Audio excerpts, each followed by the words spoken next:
Hello everyone, welcome to the Investing Angles channel live stream. Thanks for tuning in. Today, this is our first ever live stream, and we hope, if everything goes well, we hope that we will do this feature and make this feature ongoing.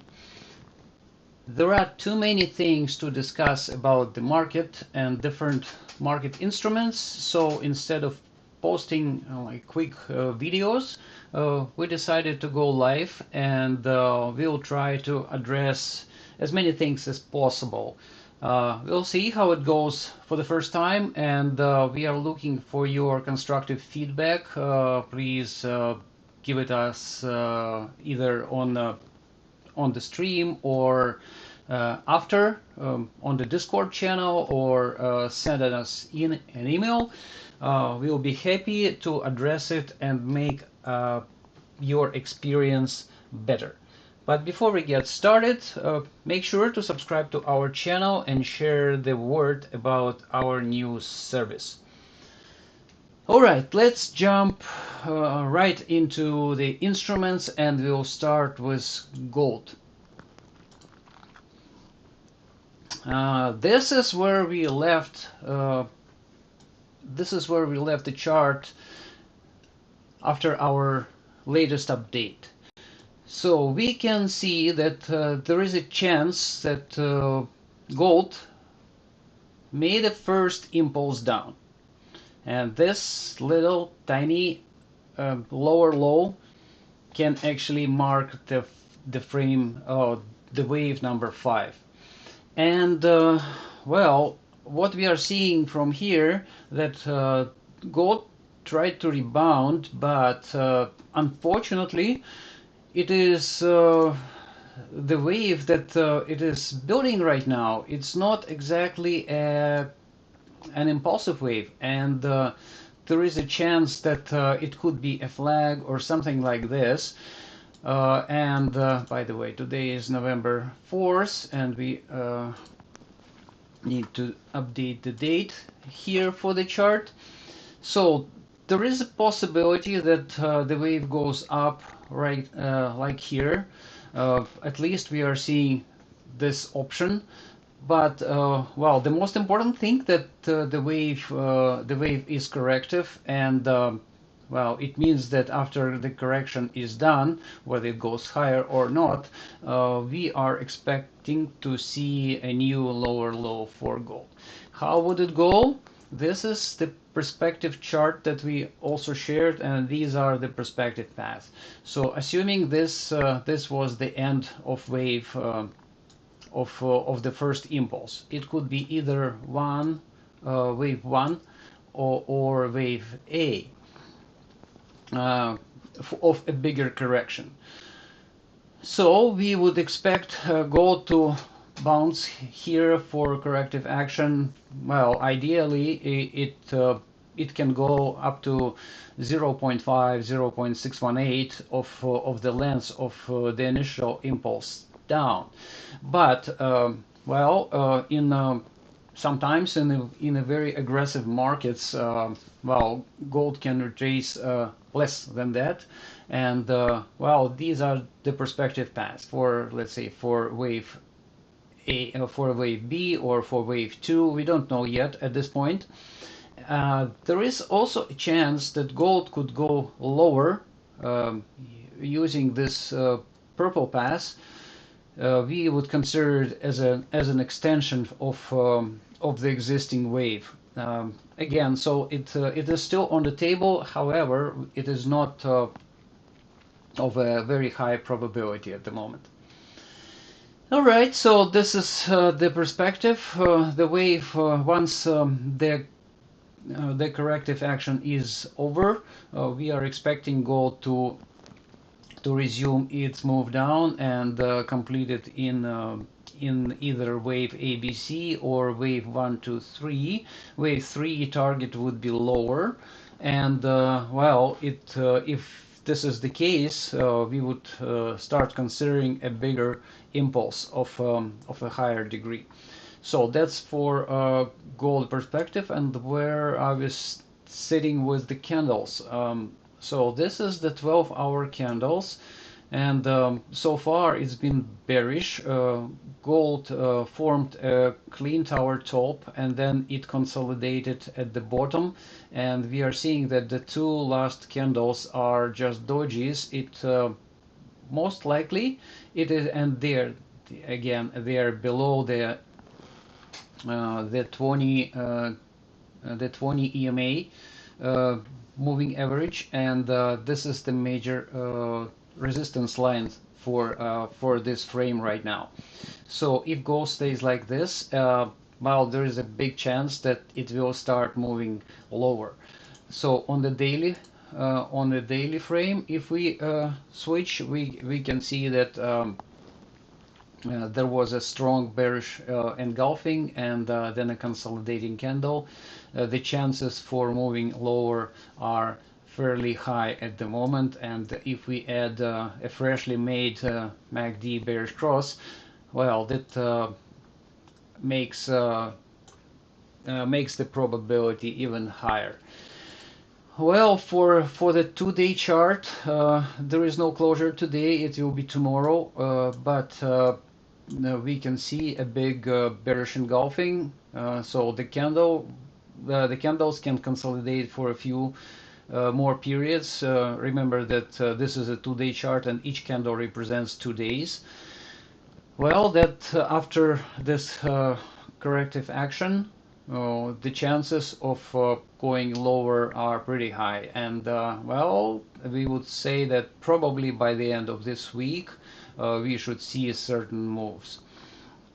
All right, speaking about the GLD Gold Trust, the similar situation. So we have a bearish daily frame, and we have a very bearish 2-day frame.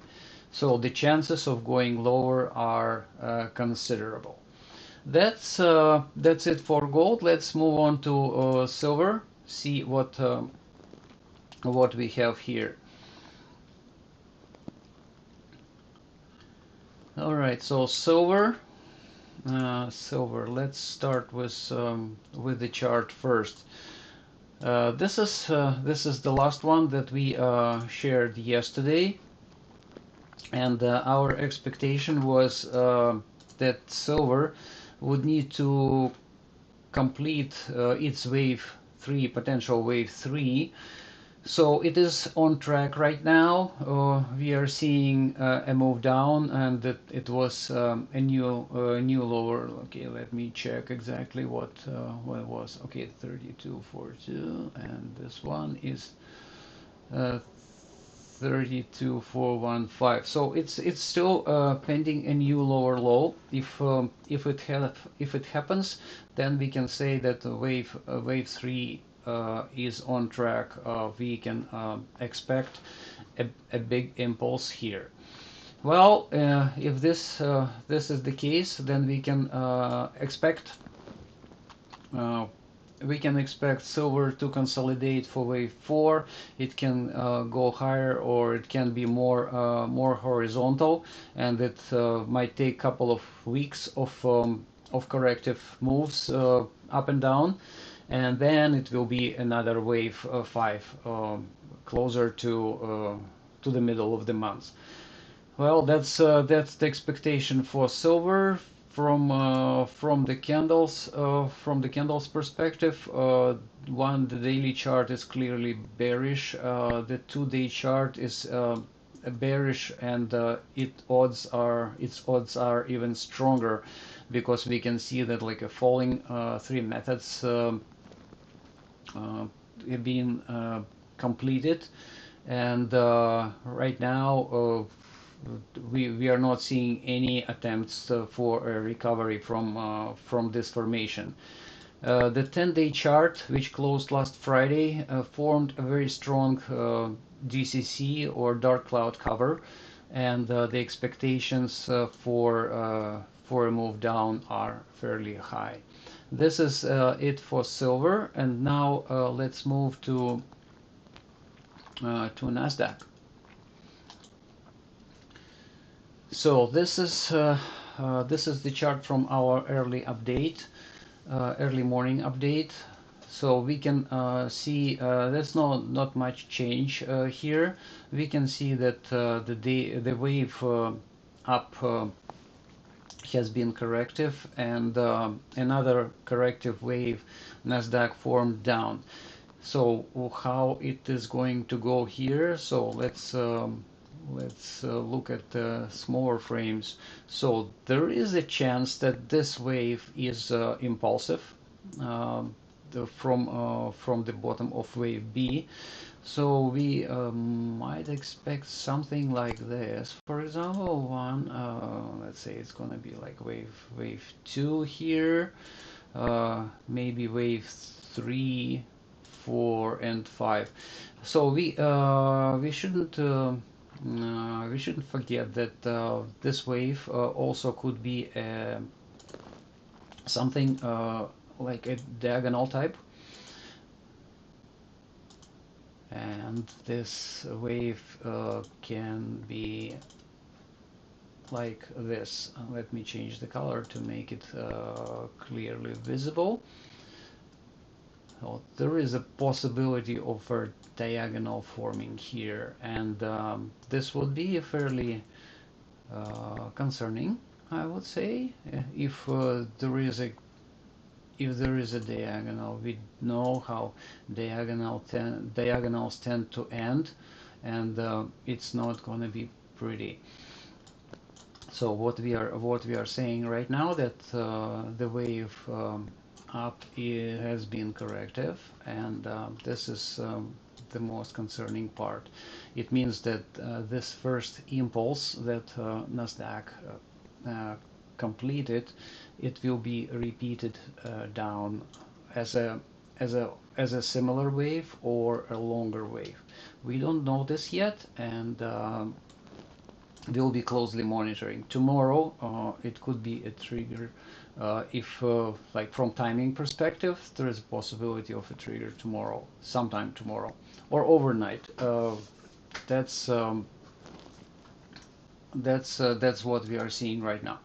Let's have a look at the bigger picture for Nasdaq. So this is the chart. This is the chart that we have been tracking for a while, since September 19, when we finalized this look, and we are seeing that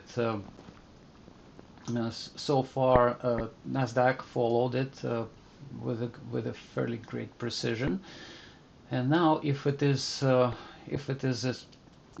case, we are seeing wave A or wave 1 down as a fairly clean impulse. Then we are seeing wave B completed, possibly completed, and well, it would be normal to expect another wave similar to wave A in July, August, to go down, and it could be fairly aggressive. So it could happen in November, December time frame. Well, and let's hope this wave ends here and doesn't extend lower. Speaking from okay, so let's move on to the candles.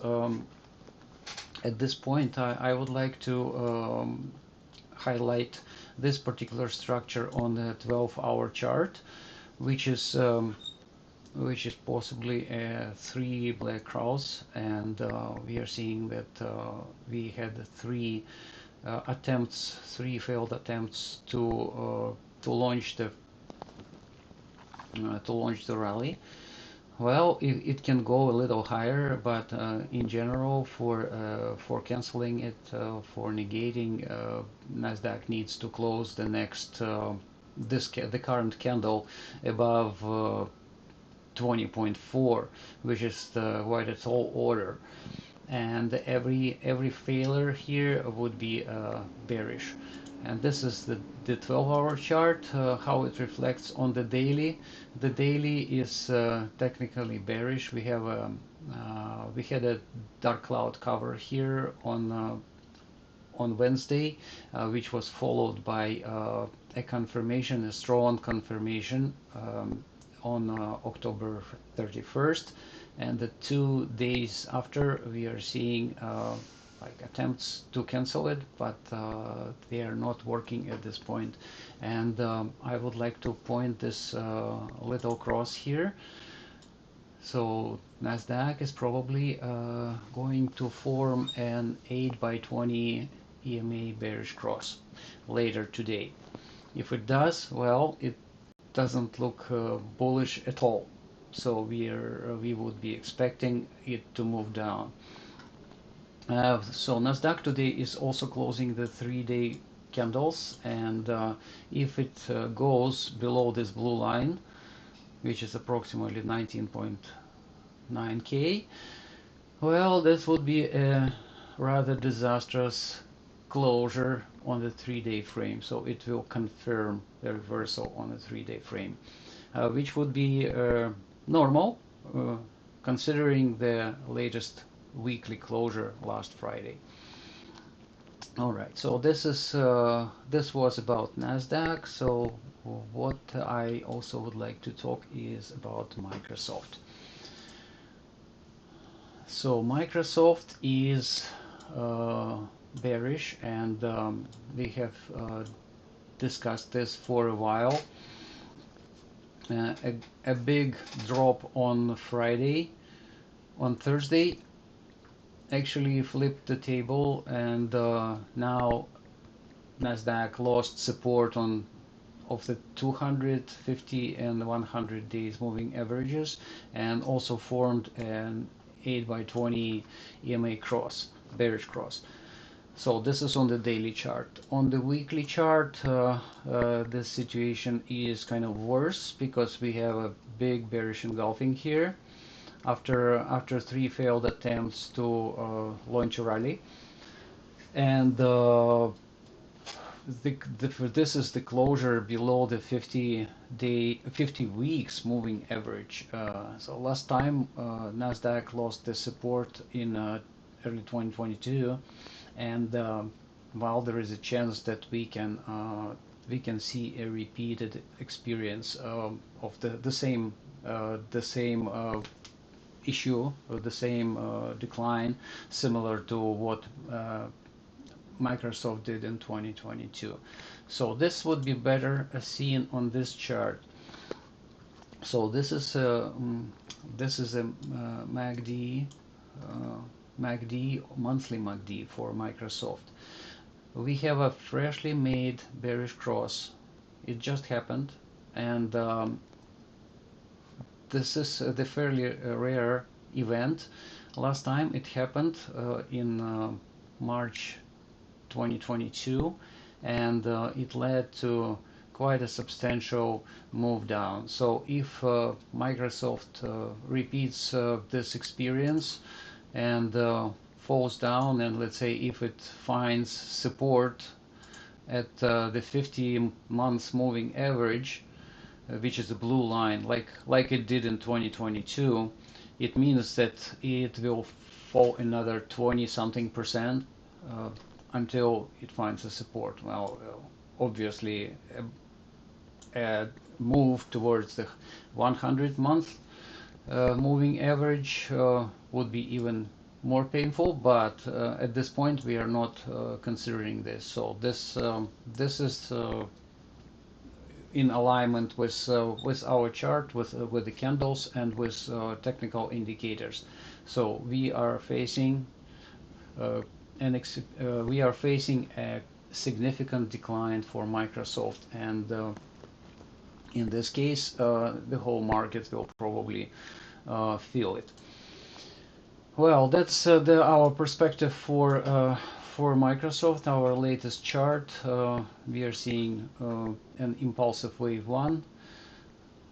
Then there was a consolidative bounce for possibly a zigzag for wave 2 or B, and now Microsoft is working on a wave down, which could be either wave C or wave 3 if it goes lower. We don't know this yet, but well, some some technicals and candles support the hypothesis that Microsoft can go fairly low. All right, so and yeah, that's probably it for this live stream. We'll see how it goes, what kind of feedback we are getting, and if we see your likes, your great support, we are going to explore this path and make your experience better. We'll help you with guiding the market and pointing to important technical information about the stocks that you're trading and instruments you care about. Support us with your likes, share the stream, and happy trading, everyone. Thank you for listening.